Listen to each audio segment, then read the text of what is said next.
The Architecture of Glory. A journey through the 9 choirs of angels. If you were to walk into a museum of classical art or browse a gift shop during the holiday season, you would be forgiven for thinking that angels are gentle, benign creatures. We have domesticated them.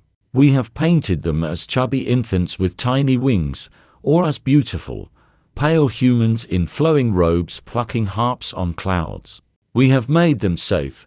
We have made them palatable. But the reality hidden within the ancient texts of the Bible is radically different. The word angel comes from the Greek angelos, meaning messenger, but the entities that bear this title are far more than cosmic postmen. They are the terrifying, radiant, and complex infrastructure of the kingdom of God. They are beings of such overwhelming power that nearly every time they appear to a human in Scripture, their first words must be, "Do not be afraid." Why? Because the natural human reaction to the supernatural is terror. The Bible does not present a monolithic race of winged humans. Instead, it pulls back the veil on a complex, stratified civilization of spirits. There are 9 distinct categories, 9 choirs ranging from the guardians, who watch over our footsteps, to the burning entities that circle the throne of God, screaming of His holiness. Some look like men, others look like wheels of fire covered in eyes. Others are multi-faced chimeras of lion, ox, eagle, and man. To understand the spiritual world is to understand this hierarchy. It is to realize that we are not alone in the universe, but rather living in the midst of a busy, ordered, and powerful administration. Let us ascend the ladder of heaven, from the dust of the earth to the fire of the altar, and witness the 9 levels of the angelic host. The first sphere, the guardians of earth. We begin our ascent at the bottom of the hierarchy, with the beings closest to the human experience. These are the angels who deal directly with the affairs of men, the foot soldiers of the divine will. Level 1, the angels, the ministering spirits. The first level is simply known as angels. While they are the lowest in rank, they are by no means weak. They are the interface between the eternal and the temporal. The author of the book of Hebrews defines their existence with a piercing question in chapter 1 verse 14. Are they not all ministering spirits, sent to serve on behalf of those who will inherit salvation? This definition changes everything. It means that the space around us is not empty. It is populated by invisible agents whose primary directive is the service and protection of the church. Although the specific term guardian angel is not a formal title in the hierarchy, the concept is deeply rooted in the words of Jesus himself. In Matthew 18:10, Jesus issues a warning regarding children. "Take heed that you do not despise one of these little ones. For I tell you that their angels in heaven always come before the face of my Father in heaven." This implies a personal assignment. It suggests that the Creator, in His infinite attention to detail, has assigned specific spiritual sentinels to specific human lives. However, a crucial distinction must be made. These angels are not our servants. They are God's. We cannot summon them, command them, or pray to them. They do not move at our whim. They move at the command of the Father. When they do move, the results are often physically impossible. Consider the story of Daniel in the lion's den. The prophet was thrown into a pit of starving predators, a death sentence by any natural standard. Yet, when the stone was rolled away the next morning, Daniel stood unharmed. He explained the mechanics of his survival in Daniel 6:22. "My God sent His angel, and He shut the mouths of the lions." This was not a metaphor. A spiritual being exerted physical force to clamp shut the jaws of beasts, holding back the violence of nature to preserve a servant of God. Consider the despair of Elijah. In 1 Kings 19, the great prophet collapses in the desert. He has defeated the prophets of Baal, but a death threat from Queen Jezebel has broken his spirit. He prays for death, curling up under a broom tree. He does not need a sermon. He needs care, an angel appears not in a blaze of glory, but as a nurse. The angel bakes bread on hot stones and provides a jar of water. He touches the sleeping prophet gently and says, "Arise and eat, for the journey is too great for you." Here we see the tenderness of these beings. They are warriors, yes, but they are also sustainers, capable of profound compassion. Consider the liberation of Peter. In Acts 12, the apostle is chained between two soldiers in a maximum security prison, awaiting execution. The church is praying, but Peter is asleep. Suddenly, the cell is flooded with light. An angel strikes Peter on the side to wake him. The chained solid iron dissolves from his wrists. The angel guides him past the first guard, then the second, and finally to the massive iron gate of the city, which opens of its own accord or automatically, from the Greek automata. The angel leads him to the street and then vanishes. This is the operational capacity of a level 1 angel: matter manipulation, stealth, and liberation. And finally, consider Jesus in Gethsemane. In Luke 22:43, as the Savior wrestles with the cup of wrath, sweating drops of blood, the Father sends an angel. The angel does not remove the cup, but he strengthens Christ to drink it. This proves that angels minister even to God incarnate in his humanity. Despite this power, the Bible is strict: do not worship them. In Revelation 19:10, the Apostle John, overwhelmed by the revelation given to him, falls at the feet of an angel. The reaction of the angel is immediate and sharp: do not do that. I am your fellow servant, worship God. They are fellow servants, obedient soldiers who deflect all glory back to the King. Level 2, the Archangels, the generals of heaven. As we climb to the second level, the stakes are raised. We move from personal protection to cosmic warfare. We encounter the Archangels. The prefix arch means chief or principal. These are the high-ranking officers of the heavenly host. While tradition and apocryphal texts name several such as Raphael or Uriel, the canonical Bible explicitly applies the title of archangel to only one name: Michael. Michael is the warrior prince. He is the patron defender of Israel and the commander of the loyalist forces. In Jude 1-9, we are given a glimpse of a mysterious dispute over the body of Moses. Even in this confrontation with Satan himself, Michael demonstrates judicial restraint, refusing to slander the enemy, but invoking the name of the Lord. But it is in Revelation 12 that we see Michael's true function. The text describes a war that shatters the peace of the cosmos, and there was war in heaven. Michael and his angels fought against the dragon. Here, Michael is the tactical adversary of Lucifer. He leads the charge that purges the heavens of the rebellion. He is the angel of judgment, the wielder of the sword, the protector of God's boundaries. Standing alongside Michael in prominence, though not explicitly titled archangel in the text, is Gabriel. If Michael is the sword of God, Gabriel is the voice of God. Gabriel's role is one of high-level revelation. He does not appear for trivial matters. He appears when the timeline of history is about to shift. In Daniel 8-9, Gabriel appears to the prophet to outline the future of empires and the timeline of the Messiah's coming the 70 weeks. In Luke 1, Gabriel appears in the Holy of Holies to Zechariah, striking him mute and announcing the birth of John the Baptist. And in the most pivotal moment of human history, it is Gabriel who is sent to a small village called Nazareth. He stands before a virgin named Mary and delivers the message that will save the world. Do not be afraid, Mary. You will conceive in your womb and bring forth a son, and shall call his name Jesus. The archangels remind us that God has a strategic plan. Michael ensures the survival of the people of God through strength. Gabriel ensures the understanding of the people of God through revelation. They are the hands that turn the heavy pages of history. Level 3. The Principalities, the Lords of Nations. We now reach the third level, And here the picture becomes darker and more complex. We encounter the principalities from the Greek archai.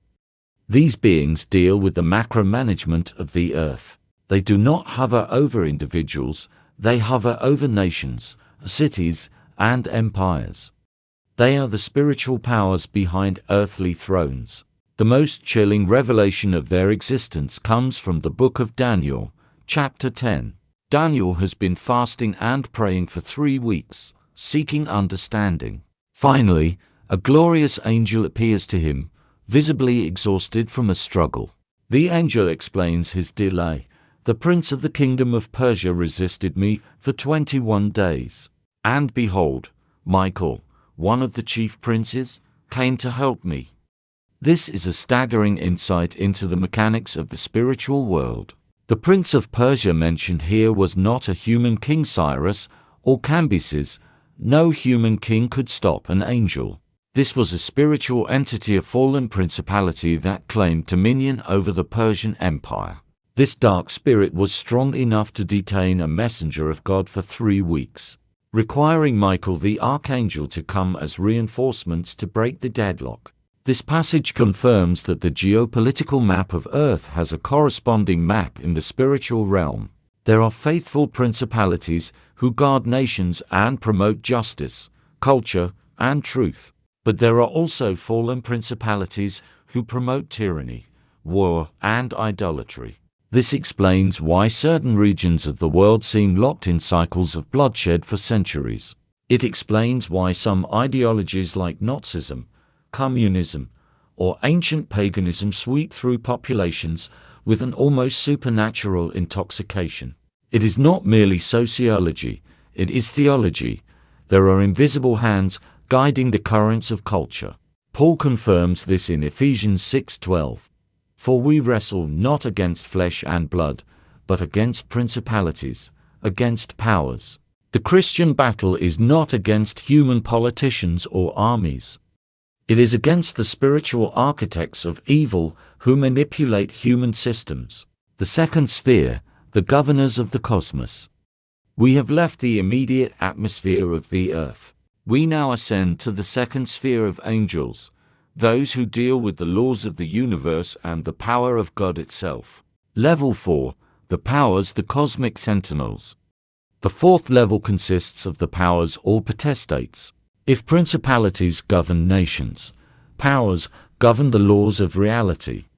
The Apostle Paul lists them in Colossians 1:16 as part of the invisible creation.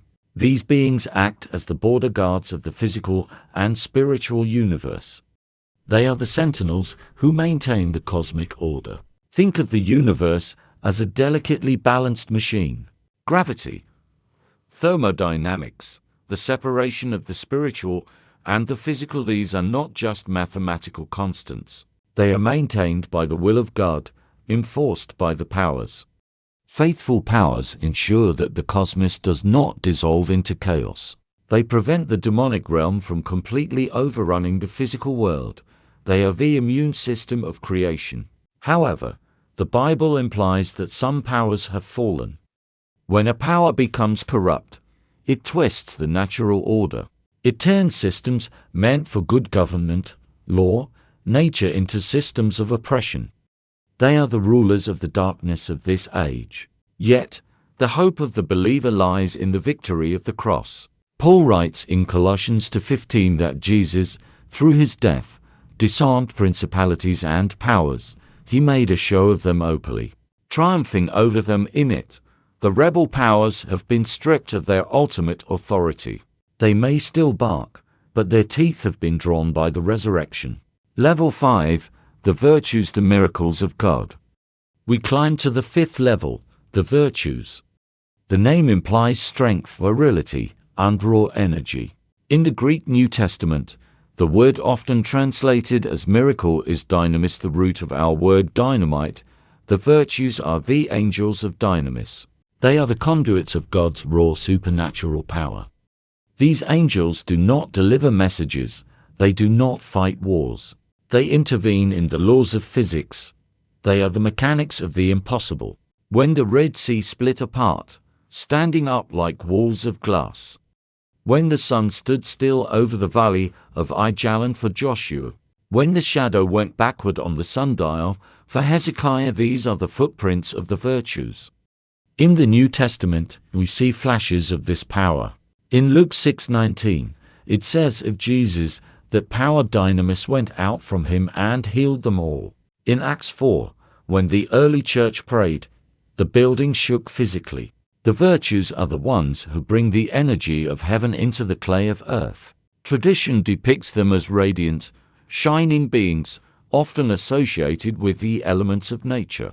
They remind us that the physical world is not a closed system, it is open to the invasion of God's power. When a terminal cancer disappears, when an addict is instantly liberated, when a storm comes at a prayer, the virtues are at work, rewriting the script of reality with the ink of heaven. Level 6. The dominions, the administrators. At the top of the second sphere, we find the dominions or dominations. These are the unsung heroes of the hierarchy. They are rarely mentioned in sermons, yet their role is vital. If the lower angels are the hands and feet of God, the dominions are the nervous system. They are the lords of the angelic host. Dominions are pure intellect and authority. They do not lower themselves to earthly errands. They reside in the heavenly places, regulating the duties of the angels below them. They receive the broad, sweeping commands of God and break them down into actionable missions. If God decrees, protect the church in Rome, the dominions determine which archangels to send, which virtues to deploy for miracles, and how to counter the opposing principalities. They are the logistics managers of eternity. In classical iconography, they are depicted holding orbs, scepters, or staff, symbols of their right to rule. They ensure that the kingdom of heaven is not a place of anarchy or caprice. It is a kingdom of order, structure, and perfect administration. They reflect the sovereignty of God, showing us that He is a God of peace and organization, not confusion. The third sphere, the court of the King. We now cross the threshold into the terrible holiness of the third sphere. These beings rarely, if ever, leave the presence of God. They do not deal with humans. They deal with the divine. Level 7. The thrones, the wheels of justice. The seventh level introduces us to beings so strange, so alien, that the human mind struggles to visualize them. These are the thrones often identified with the Ophanim of Jewish tradition. The name suggests a chair, but these are not furniture. They are living, sentient carriers of God's justice. The prophet Ezekiel provides the most detailed description in Ezekiel chapter 1, and it is the staff of nightmares and all. He describes beings that look like a wheel within a wheel. Imagine two gyroscope rings set at right angles, spinning and moving in any direction without turning. They gleamed like beryl or chrysolite, shining with a terrifying light. And the most unsettling detail, their rims were high and awesome. And all four rims were full of eyes all around. Eyes represent knowledge. The thrones are covered in eyes because nothing is hidden from God's justice. They see everything. Past, present, future, motive, action, secret sin, and public virtue. They are the physical manifestation of God's omniscience. They are called thrones because they are the chariot of God. Wherever the Spirit of God moves, the wheels move. They are the stable foundation upon which the sovereignty of the Lord rests. They remind us that God is not static.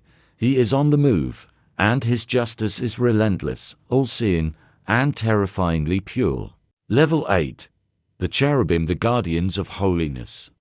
At level 8, we must deconstruct a cultural myth.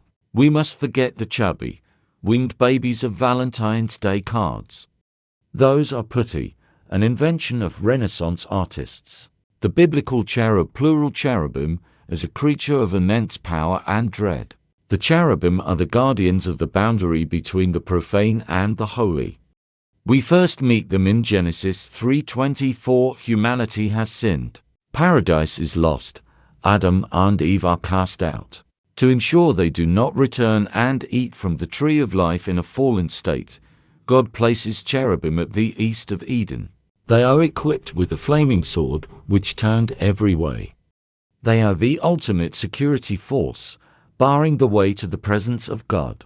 Later, in the tabernacle, God commands Moses to sculpt a golden cherubim on the Ark of the Covenant. Their wings stretch out to touch each other, forming the mercy seat. This is where the blood of atonement was sprinkled. This teaches us that the only way past the cherubim, the only way back to Eden, is through the blood of sacrifice. Ezekiel describes their appearance in vivid detail. They are tetramorphs, beings with 4 faces. The face of a man, representing wisdom, reason, and the image of God. The face of a lion, representing royalty, strength, and wild power. The face of an ox, representing service, sacrifice, and endurance. The face of an eagle, representing divinity, swiftness, and heavenly perspective. They have 4 wings, bronze bodies that flash like lightning, and human hands hidden beneath their wings. They are the composite of all creation, testifying that all living things owe allegiance to the Creator. They stand so close to God that they reflect His multifaceted nature. They are the inner circle, the protectors of His glory. Level 9, the Seraphim, the burning ones. Finally, we reach the summit, the 9th level, the beings that stand closest to the unapproachable light of God, the Seraphim. Their name comes from the Hebrew word seraph, which means to burn, to incinerate, or the fiery ones. These are not beings that reflect light, they are beings of combustion. They burn with an eternal, consuming passion for God. The prophet Isaiah recounts his encounter with them in Isaiah chapter 6. He sees the Lord, high and lifted up, the train of his robe filling the temple. Above the throne stood the seraphim. They are described as having 6 wings, and their posture teaches us how to approach God. With 2 wings they cover their faces, even they, the highest created beings, cannot bear to look directly at the essence of God. They shield their eyes in humility. With 2 wings they cover their feet, a sign of creaturely submission, acknowledging they are made, not makers. With 2 wings they fly. They hover in a state of constant readiness to obey. Their activity is singular. They do not rest, they do not sleep. They cry out to one another in a voice that shakes the foundations of the threshold. Holy, holy, holy is the Lord of hosts. The whole earth is full of His glory. This repetition, the trisagion, is significant. In Hebrew, repetition implies emphasis. To say it 3 times implies infinite perfection. They are the eternal choir, fueling the atmosphere of heaven with the recognition of God's absolute otherness. But they are also agents of purification. When Isaiah crumbles, in terror, woe is me, I am undone, a seraph flies to the altar. He does not use his hand, he uses tongs to take a burning coal. He touches Isaiah's lips, the fire burns, but it purifies. Your iniquity is taken away.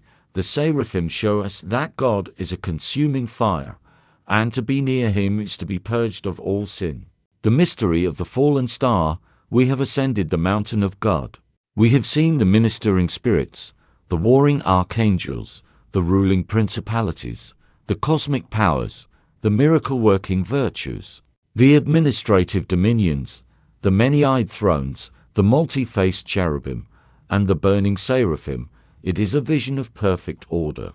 It is a kingdom of light where every being knows its place and sings its part in the harmony of creation. But if you look closely at the ancient texts, there is a gap, a scar in the perfection. The Bible hints at a tragedy that predates the creation of man. It speaks of a being who was once the seal of perfection. He was not a seraphim. He was not a throne. According to Ezekiel 28-14, he was the anointed cherub who covers. He walked in the midst of the stones of fire. He was adorned with every precious stone: sardius, topaz, diamond, beryl, onyx, jasper, sapphire, emerald, and carbuncle. His workmanship was of gold. He was, perhaps, the highest of the cherubim, the supreme creation of God's artistic hand. He was the morning star, Lucifer. How did a being of such absolute perfection, who stood in the very presence of the burning glory we have just described, find darkness within himself? How did the guardian become the adversary? How did the music of heaven turn into the discord of war? That is the story of the first rebellion. It is the story of how pride entered a perfect universe, and how a third of these glorious stars were swept from the sky. But that is a mystery for another time. For now, gaze up at the hierarchy of light, and know that you are watched over by a God who commands armies of unimaginable power, yet knows the number of hairs on your head.